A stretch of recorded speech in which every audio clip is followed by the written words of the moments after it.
Righto guys, so Uncle Anthony went shopping today, and today's game is can cheap Australian wine age?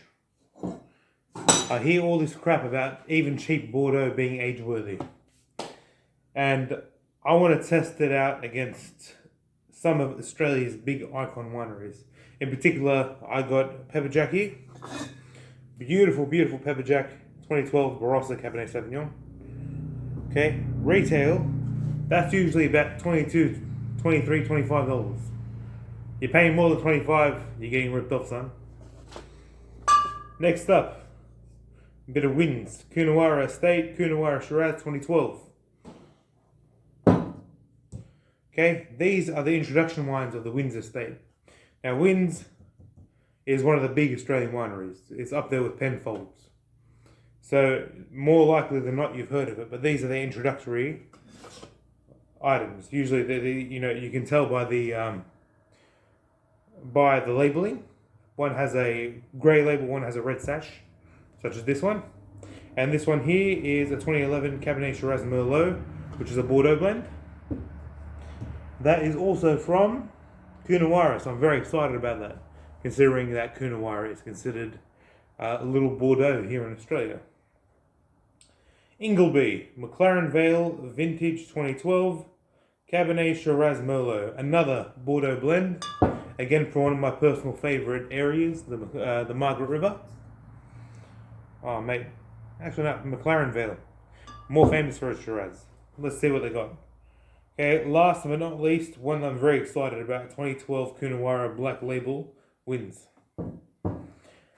Let's go through the pricing for these boys. Because I bought these already pre-aged, because I don't have the space in my cellar to be running these kinds of experiments. Okay, what I have in my cellar is guaranteed to age. I don't want to roll the dice on it might age. As good as these wines are, my cellar space is very, very low. I think I can only hold about 150 bottles. And of those 150 bottles, I think I only got enough room for another like 10. And these aren't going into my cellar. These are all drink now. Righto. So, first bat off, I got the Pepperjack. $34. It's a bit pricey, but then again, it's an aged. It's pretty well aged, so I'm happy to pay the price that I'm paying. Wins the Cab Sav, $45. I understand why I'm paying that for that. It is a Coonawarra Cabernet Sauvignon that's been aged. Even at an introductory price 10 years ago, it would have been something quite exceptional to buy and hold on to. That's my bad luck. Again, if it's going to my cellar, it has to be exceptional. This is a great wine. I'm sure it is. But is it exceptional? I'm not sure. Cabernet Shiraz Merlot from Ingleby. And that is $20, 25, and 25 again. Cracker. Let's crack a 2012 beautiful vintage of Bordeaux blend from mclarenvale, Ingleby Vineyards. Alrighty. First and foremost, I'm going to open her up. By the way, this is a big no-no when you're doing a tasting. I should have aired these, but I got better things to do with my life right now. Yeah.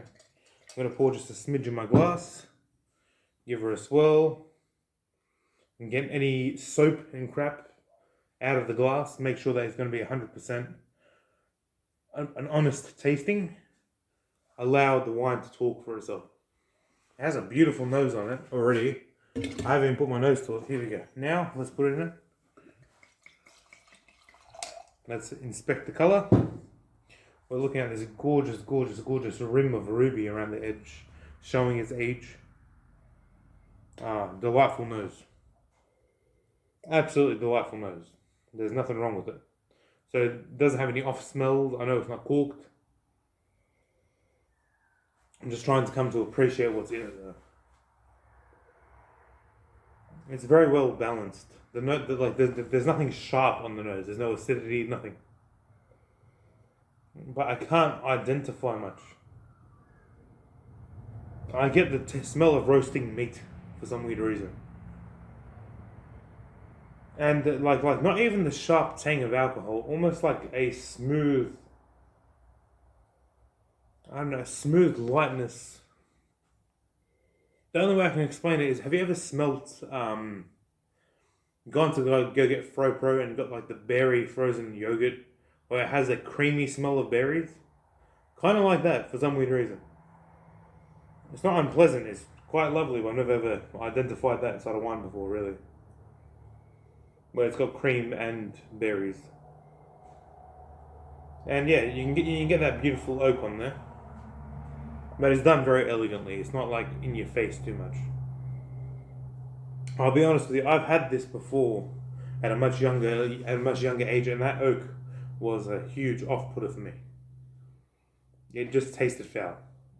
It was too out there. And you think that by aging it, it's going to amplify that oakiness. It's actually mellowed it out quite nicely. And the colour is absolutely gorgeous. A beautiful, beautiful, beautiful deep ruby. And mind you, this is a cheap wine. Alright, the extra like couple of dollars is only for the aging of it. So in and of itself, this is something pretty entry level for us.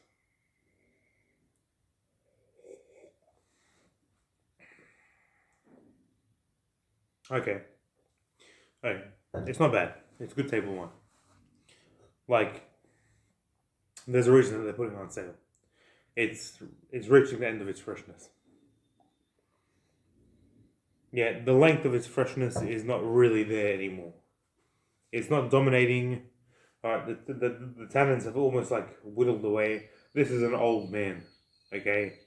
It's tossed off its vibrancy in its youth. Okay, this was meant to be drunk young. Okay, and that's one of the big mistakes that a lot of people go out there and make, and that's why I'm making the mistake for you. They see the age of a wine, and they think to themselves, "Oh, it must be good. It's got nearly 10 years on it." I'm just double checking. Yeah, this is 2012, so it's got 9 years on it. You know what I mean? It must be bloody good, because the older the wine is, the better it is. And it could be, against everything I said about the vintage before, the vintage could have been amazing, which I'm sure that 2012 was. But it's the intention of the winemaker. The winemaker did not intend for this to be aged. This was hold on to it for 5 years max and drink it.